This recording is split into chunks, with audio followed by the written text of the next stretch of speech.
नमस्कार दोस्तों, आर्या सक्सेस मंत्र में आपका स्वागत है। हम लोग इस सेशन में झारखंड समान ज्ञान का सेट 40 प्रश्न देखेंगे और यह सेट 2 है। इस सेट फर्स्ट हम पढ़ा चुके हैं। अगर आप नहीं देखे तो डिस्क्रिप्शन में आपको लिंक मिल जाएगा, वहाँ से आप जाकर देख सकते हैं। तो चलिए हम लोग ज़्यादा देरी नहीं करेंगे, तुरंत इसको शुरू करते हैं। और यह जो है ना MCQ टाइप का क्वेश्चन रहेगा। इसमें 40 प्रश्न आपका JSSC CGL का आप सिलेबस देखोगे तो उसमें 40 प्रश्न पूछा जाएगा, ठीक। तो उसी के अकॉर्डिंग ये सेटअप किया गया है। ये सारा क्वेश्चन ये जो है ना JPSC प्रीलिम्स हो गया, जैसे CGL, दरोगा, एक्साइज पुलिस, जेटेट, झारखंड कक्षपाल, वनरक्षी, Jharkhand police, Jharkhand radio operator और आगामी जितने भी झारखंड संबंधित एग्जाम है सभी एग्जाम के लिए बहुत ही इंपॉर्टेंट है। तो चलिए शुरू करते हैं पहला क्वेश्चन लेकर। तो पहला क्वेश्चन है कि तिलका मांझी के विद्रोह का मुख्य केंद्र कौन सा था। ऑप्शन में दिया हुआ है वनचरी जोर भागलपुर, सिलगाई रांची, वरवाडी लातेहार, भगनाडी संथाल परगना, ठीक। तो ध्यान देना कि तिलका मांझी का जो विद्रोह का मुख्य केंद्र वो कौन सा है, ये आपको बताना है। आपका टोटल 40 प्रश्न, आपका कितना सही हुआ आप कमेंट बॉक्स में जरूर लिखिएगा। कमेंट बॉक्स में जरूर बताइएगा कि आपका कितना सही हुआ, और इस अकॉर्डिंग क्या होगा कि आपका तैयारी का पता चल जाएगा कि आपकी तैयारी कैसा है, ठीक। तो 1 नंबर का आंसर क्या हो जाएगा, वनचरी चोर भागलपुर। ध्यान देना तिलका मांझी का जो है ना ये मुख्य विद्रोह का जो मुख्य केंद्र वो था, यानी वनचरी चोर भागलपुर, ठीक।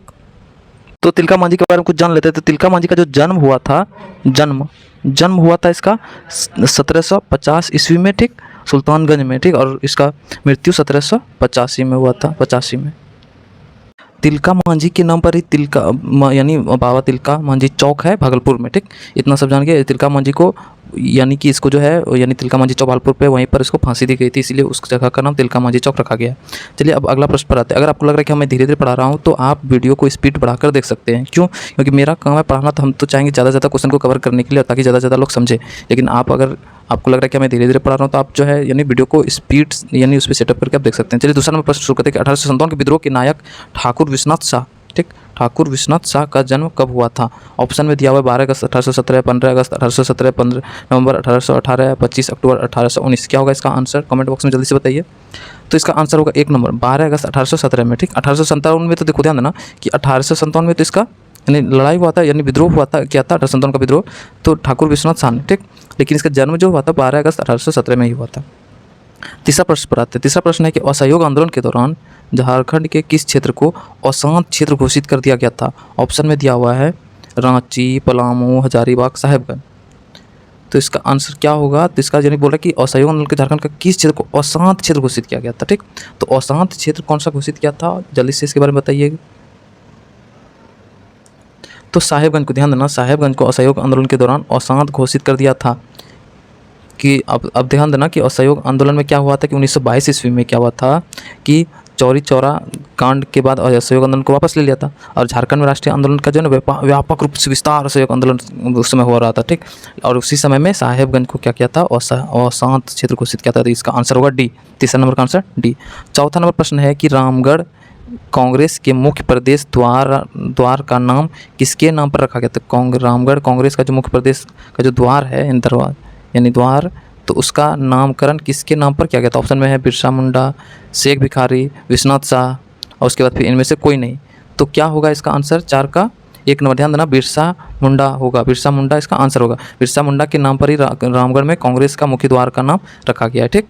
चलिए अगला प्रश्न पर हम लोग मूव करते हैं। 5वां प्रश्न है, बोला कि कार्तिक उरांव किसके निमंत्रण पर विदेश की महत्वपूर्ण नौकरी छोड़कर भारत लौट आए थे। कार्तिक उरांव, तो कार्तिक उरांव के बारे में थोड़ा सा जान लेते हैं। ऑप्शन पहले देख लेते हैं कि इसका आंसर क्या होगा, पहले देख लेते हैं। राजीव गांधी, इंदिरा गांधी, जवाहरलाल नेहरू, इनमें से कोई नहीं, ठीक।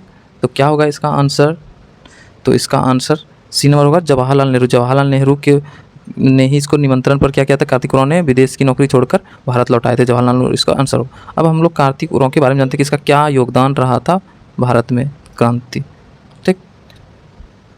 तो कार्तिक उरांव जो है इसका जन्म 1924 ईस्वी में हुआ था और यह 1947 के लड़ाई में काफ़ी इसका योगदान रहा था। और उसे यह जो है ना जवाहरलाल नेहरू के कहने पर भारत आया था। और यह HEC में पहले जॉब करता था, लेकिन उसको छोड़कर 1962 में छोड़कर क्या क्या ये राजनीतिक क्षेत्र में आया और लोहरदगा सीट से 3 वर्ष सांसद रहे, ठीक। ये इसके बारे में इतना। चलिए अब अगले प्रश्न पर आते हैं। छठा प्रश्न है कि जतरा भगत ने अपना आंदोलन किस वर्ष प्रारंभ किया। ऑप्शन दिया हुआ है 1912, 1913, 1914, 1915, ठीक। तो जल्दी से इसका आंसर बताना है, क्या होगा इसका आंसर। तो 1914 में जतरा भगत ने क्या किया था, अपना आंदोलन प्रारंभ किया। जतरा भगत के बारे में थोड़ा जान लेते हैं। जतरा भगत ने क्या किया था 1914 ईस्वी में ताना भगत आंदोलन प्रारंभ किया था, ठीक। आंदोलन प्रारंभ किया था, इसीलिए इसका क्या, इसीलिए आप क्वेश्चन भी तो सेम पूछ रहे थे, ताना भगत आंदोलन कब 1914 में स्टार्ट हुआ, इसका यानी संस्थापक कौन था, जतरा भगत। तो यहाँ से भी अगर इतना पता है तो आप ये जरूर बता सकते हो तो 1914 से आंदोलन प्रारंभ हुआ था। ठीक, तो जतरा भगत यानी जो इसका जन्म ताना भगत यानी जो है ना, जतरा भगत का जो जन्म हुआ था वो गुमला जिला में हुआ था और इसकी मृत्यु होगी 1916 में, इसकी मृत्यु हो गई थी 1916 में, इसकी मृत्यु हो गई थी। ठीक, इसका अन्य नाम ताना भगत भी था, जतरा भगत का ही दूसरा नाम ताना भगत भी था। चलिए नेक्स्ट प्रश्न पर आते हैं। 7वां प्रश्न है कि कौन सी जनजाति समुदाय दड़बीर प्रजाति का नहीं है। ठीक, ऑप्शन में दे दिया है कोरवा, चेरो, बैगा, खरवा। अब दड़बीर प्रजाति का कौन सा नहीं है बोल रहा है। ठीक, तो कौन सा नहीं है, तो ए नंबर नहीं है यानी कोरवा। ठीक ना, ये कोरवा दड़बीर से प्रजाति नहीं है। ध्यान देना, कोरवा जनजाति वो दड़बीर प्रजाति का नहीं है, आदिम जनजाति। कोरवा आदिम है, तो आदिम झारखंड में आदिम जनजाति 8 है। ठीक ना, आदिम जनजाति। तो इसका हम लोग ट्रिक से याद कर लेते हैं। अगर आपको जनजाति याद हो जाएगा और ये आदिम जनजाति 8 जनजाति अगर ट्रिक से याद हो गया तो सोचो उसको छांटने में मदद हो जाएगा।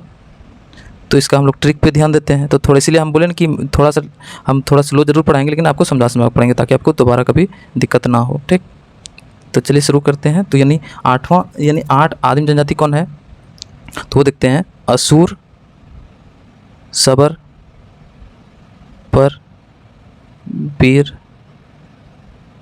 बीर, कोर, माल, पहाड़िया, सौरिया पहाड़िया। ठीक, इतना। तो असुर से असुर जनजाति, सबर से सबर जनजाति, पर से परहिया,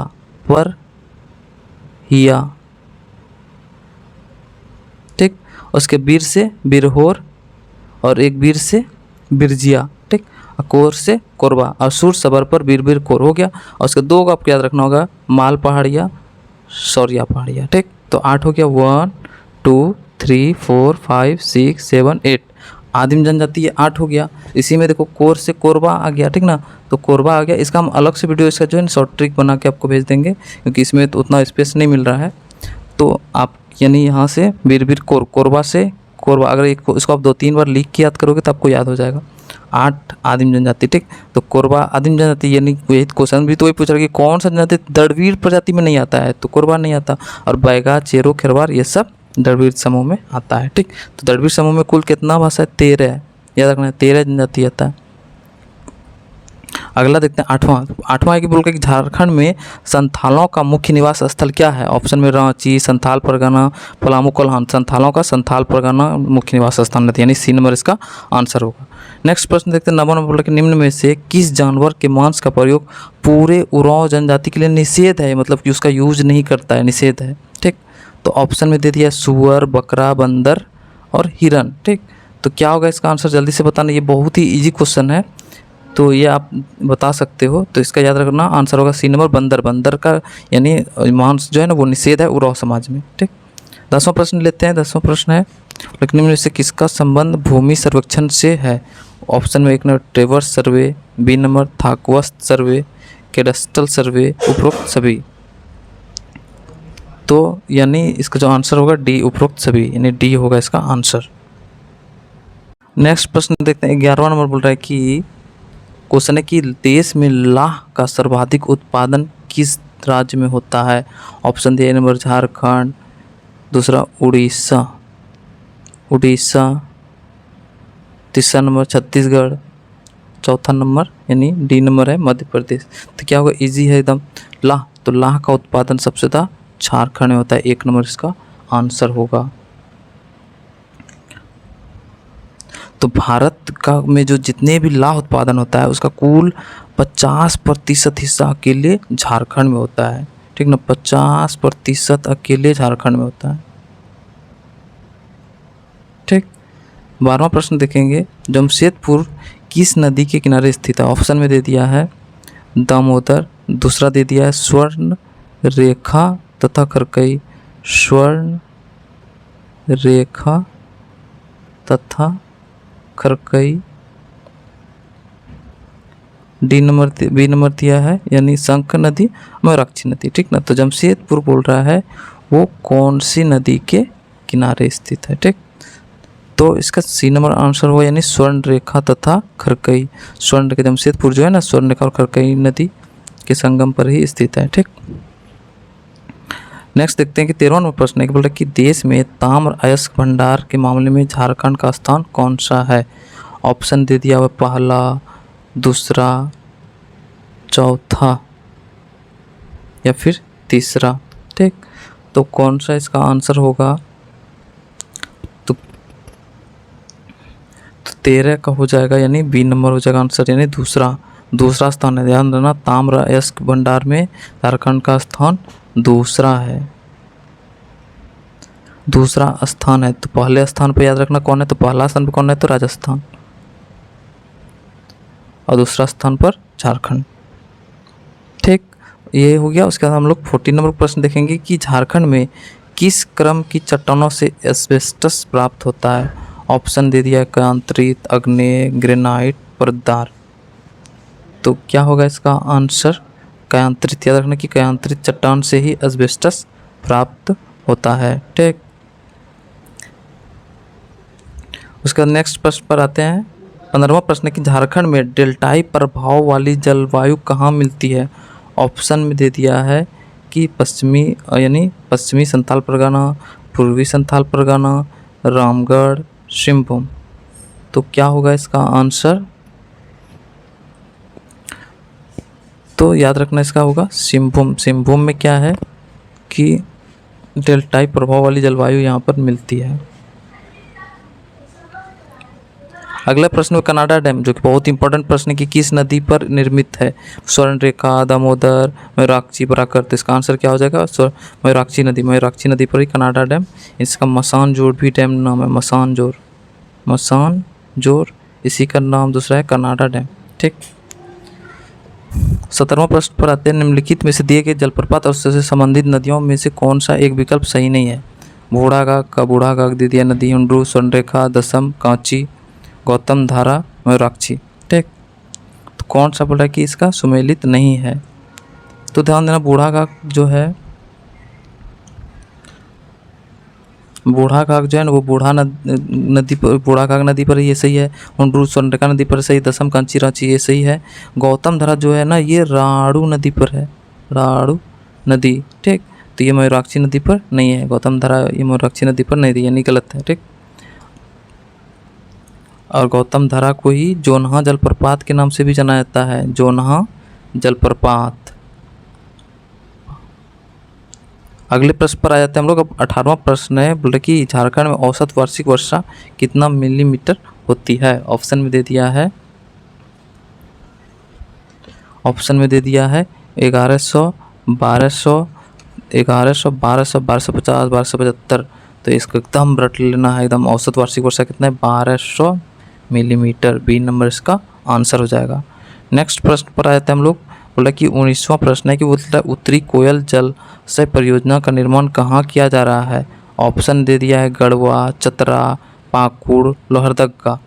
तो क्या होगा इसका आंसर, उत्तरी कोयल यानी जलाशय परियोजना का जो निर्माण है ना, वो ए नंबर गढ़वा जिला में, याद रखना गढ़वा जिला में किया जा रहा है।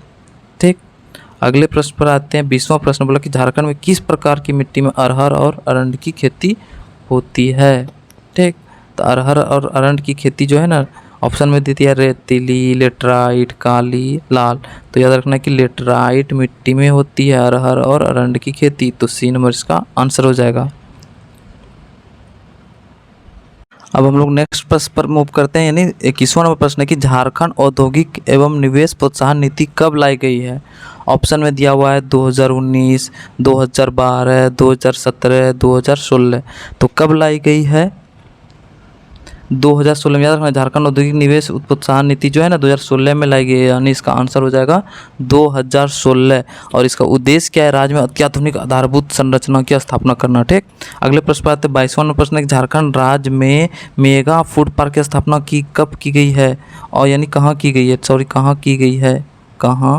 की गई है। ठीक, तो ऑप्शन में दे दिया है रांची, हजारीबाग, जमशेदपुर, दुमका। तो मेगा फूड पार्क की स्थापना कहाँ की गई है,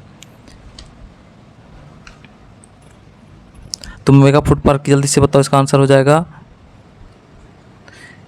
तो याद रखना कि गेतल सूद जो कि रांची में है, ठीक, जो कि रांची में है, यहीं पे फिर मेगा फूड पार्क की स्थापना की गई। तो क्या होगा इसका आंसर? रांची, और गेतल सूद जगह का नाम है, ठीक, गेतल सूद।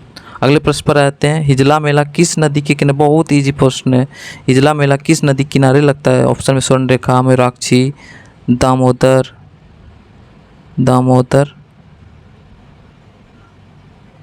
और उसके बाद है खरकई, ठीक। तो कहाँ लगता है हिजला मेला जो है ना, मयूराक्षी नदी पर लगता है, मयूराक्षी नदी इसका आंसर होगा। इसी का दूसरा नाम है मोर नदी, दूसरा नाम है मोर नदी।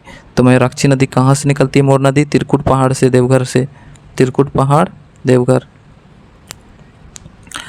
24वां प्रश्न देखते हैं कि दैनिक हितवाद का संस्थापक किसने किया था, मतलब इसके संपादक कौन था, यानी किसने किया था? ऑप्शन में है दिया हुआ है राधा कृष्ण, सखाराम, गणेश देवस्कर, फादर डॉक्टर कामिल वोल्क, और उसके बाद इनमें से कोई नहीं।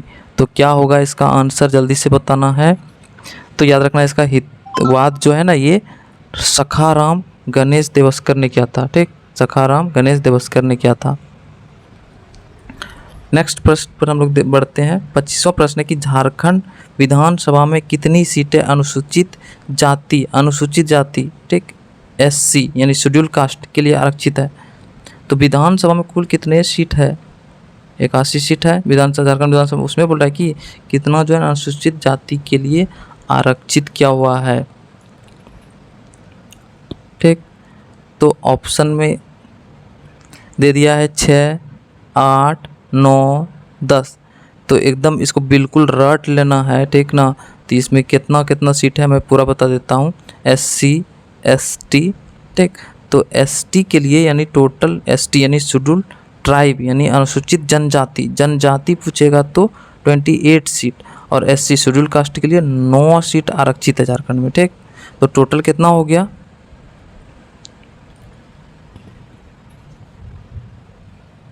37 सीट SC ST के लिए केवल आरक्षित है झारखंड में। तो इसका आंसर क्या हो जाएगा? 9 सीट अनुसूचित जाति के लिए आरक्षित है। अगले प्रश्न पर आते हैं। बोला कि 26वां प्रश्न है, बोला कि खाद्य प्रसंस्करण नीति के तहत सामान्य क्षेत्र में प्रसंस्करण हेतु लगाई गई इकाई पर राज्य सरकार द्वारा कितने प्रतिशत अनुदान 5 करोड़ की राशि पर दिया जाता है, ठीक।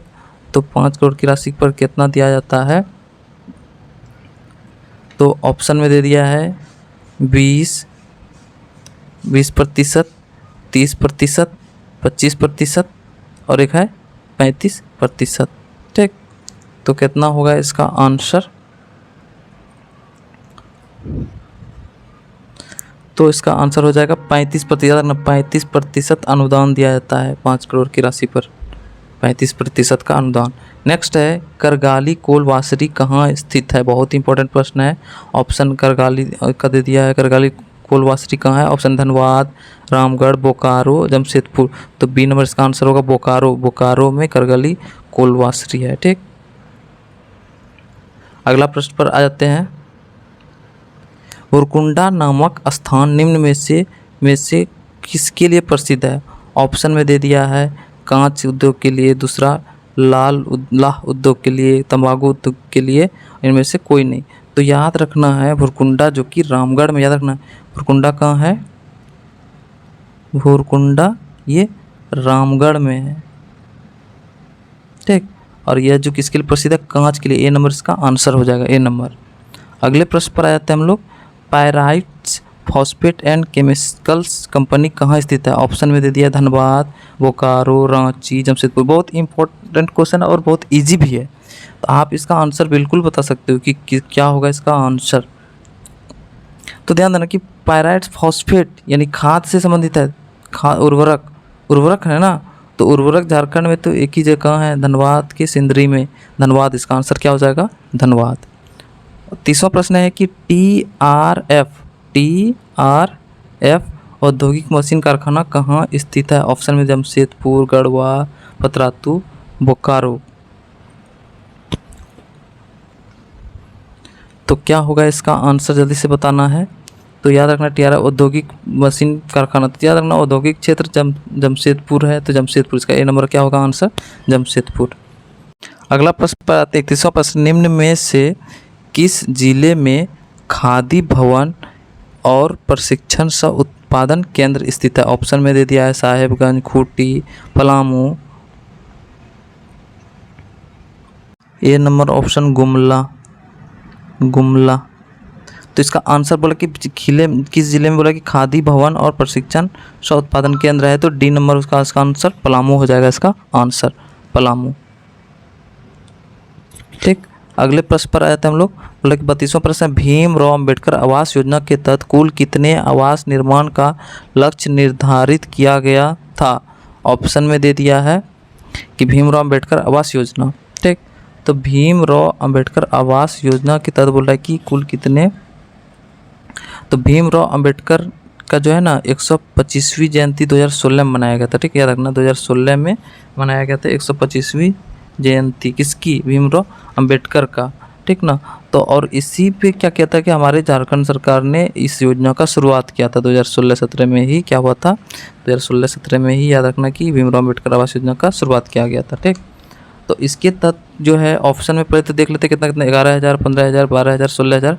तो 11,000 बोला कि आवास निर्माण का लक्ष्य बनाया गया था। ठीक, तो इसका हो जाएगा ए नंबर आंसर। उसका 33वां क्वेश्चन देखते हैं कि वर्ष 2000, ये सब प्रश्न पूछता है एग्जाम में, इसलिए इस सब बहुत जरूरी है योजना से संबंधित प्रश्न।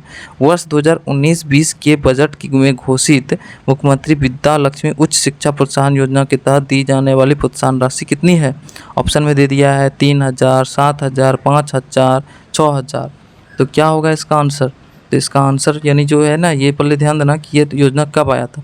तो 2019-20 में क्या हुआ था, याद रखना कि 2019-20 में यानी बजट में क्या घोषित किया गया था बजट में कि मुख्यमंत्री विद्या लाडली उच्च शिक्षा प्रशिक्षण के तहत कक्षा 8 में, ध्यान देना कक्षा 8 में, कक्षा 8 में क्या होगा कि जब पढ़ रहे होगे उस समय जो है ना 60,000, ध्यान देना 60,000 विद्यार्थी को यानी छात्रा को, ठीक ना, विद्यार्थी को यानी छात्रा को प्रतियोगिता परीक्षा के आधार पर चयन किया गया और सबको कितना मिलेगा? 6,000 करके। पहले एक प्रतियोगिता कंपटीशन परीक्षा लेगा, फिर से हम समझा रहे हैं अच्छा से कि ध्यान देना कि 2019-20 का जो बजट सत्र था उसमें क्या किया था कि हमारे राज्य सरकार ने क्या किया था कि घोषणा किया था, मुख्यमंत्री एक योजना लाया था, मुख्यमंत्री विद्या लक्ष्मी उच्च प्रोत्साहन योजना। ठीक, इसके तहत जो है कक्षा 8 में अध्ययनरत 60,000 झारखंड के 60,000 छात्रा को, ध्यान देना ये छात्रा के लिए था, छात्रा को 6,000 यानी प्रतियोगिता परीक्षा के आधार पर यानी उसमें पास हो जाएगा, उसी के आधार पर 6,000 रुपया दिया जाएगा। तो यानी डी नंबर इसका आंसर हो जाएगा। ठीक, अब समझ में आ गया। अगला प्रश्न पर मूव करते हैं हम लोग। झारखंड बनने में समय कितने प्रमंडल थे? ऑप्शन में दे दिया है 2, 3, 4, 5। यानी झारखंड जब बना था उस समय कुल कितने प्रमंडल थे?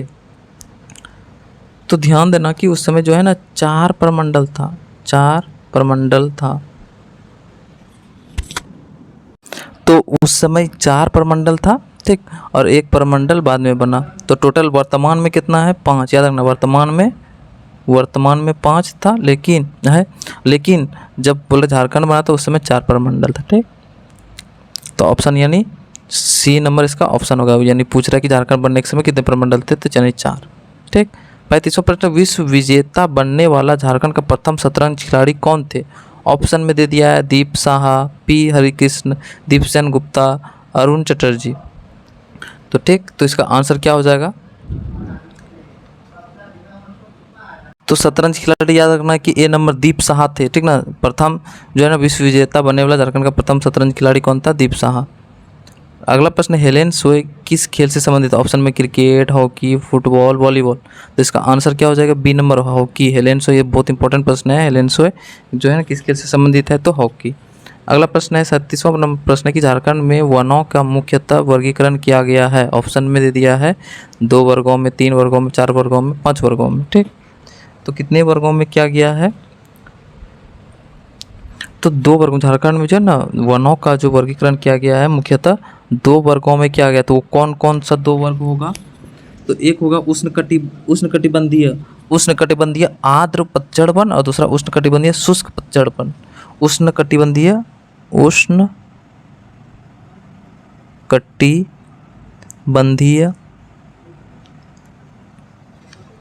उष्णकटिबंधीय आर्द्र पतझड़ वन, आर्द्र पतझड़ वन, और दूसरा उष्णकटिबंधीय शुष्क पतझड़ वन। एक आर्द्र और दूसरा शुष्क शुष्क पतझड़ वन। ठीक ना, तो 2 वर्गों में आंसर याद रखना कि 2 वर्गों में वर्गीकृत किया गया। 38वां प्रश्न देखते हैं कि वन एवं वन्यजीव विषय संविधान के किस अनुसूची में है, मतलब कि किस प्रकार के अनुसूची में है। ठीक ना, राज्य सूची, समवर्ती सूची, संघ सूची, इनमें से कोई नहीं। तो क्या होगा, तो याद रखना वन और वन्यजीव जो है वो कौन सी सूची में है, तो समवर्ती सूची याद रखना, समवर्ती सूची में, यानी उसमें राज्य सूची यानी राज्य सरकार भी कानून बना सकता है, और संघ सूची यानी संघ वाला भी कानून बना सकता है, यानी उसी को समवर्ती सूची बोलते हैं, यानी जो कि जिसमें क्या दोनों कानून बना सकता है। ठीक, तो बोल रहा है कि 1976 में जो है ना क्या गया 42वें संविधान संशोधन जो हुआ, उसके पश्चात क्या हुआ कि वन और वन्यजीव को जो है समवर्ती सूची में शामिल कर दिया गया। ठीक, लेकिन प्रारंभ याद रखना 1942 में ऐसा क्या 1942वां संशोधन जो हुआ, 42वां संशोधन जो हुआ, 42वां संशोधन उसी के टाइम में ऐसा किया गया, लेकिन प्रारंभ ये राज्य सूची में था। तो 1976 में 42वां संशोधन कब हुआ, 1976 में, लेकिन इससे पहले जो था ये राज्य सूची में। लेकिन पूछ क्या रहा है वन्यजीव और यानी अभी शामिल किस में है, तो याद रखना समवर्ती सूची में। समवर्ती सूची में कब डाला गया, तो 1976 में 42वां संविधान संशोधन के तहत। ठीक, 42वां संविधान संशोधन को ही इसी को लघु संविधान भी कहा जाता है, लघु संविधान भी कहा जाता है। ठीक, एक चीज़ बता दी, इसको याद रख लेना है। अगले प्रश्न में 39वां प्रश्न है कि गिरिडीह जिले में अवस्थित वन्यजीव अभयारण्य कौन सा है। ऑप्शन गिरिडीह, तोपचांची, इनमें से कोई नहीं, पारसनाथ। तो वन्यजीव अभयारण्य कौन सा है, पारसनाथ वन्यजीव अभयारण्य। पारसनाथ वन्यजीव अभयारण्य ये कहाँ है, गिरिडीह जिला में। पारसनाथ पहाड़ी, सम्मेद शिखर, सबसे यानी झारखंड का सबसे ऊंचा शिखर कौन है, सम्मेद शिखर, जो कि पारसनाथ पहाड़ी पे है, सम्मेद शिखर। इसकी ऊंचाई कितना है, 1365 मीटर। ठीक, जो कि झारखंड का सबसे ऊंचा चोटी है जिसको बोलते हो। और ये देखते हैं लास्ट 40वां प्रश्न है कि झारखंड लोक सेवा आयोग यानी JPSC अध्यक्ष के अतिरिक्त अन्य कितने सदस्य कार्यरत है, यानी अध्यक्ष तो है, उसके अतिरिक्त कितना सदस्य कार्यरत है, 2, 4, 5, 6। तो क्या होगा इसका आंसर, तो याद रखना कि इसमें जो है ना कुल 6 सदस्य कार्यरत है। याद रखना 6 सदस्य कार्यरत है, कुल 6 सदस्य अन्य।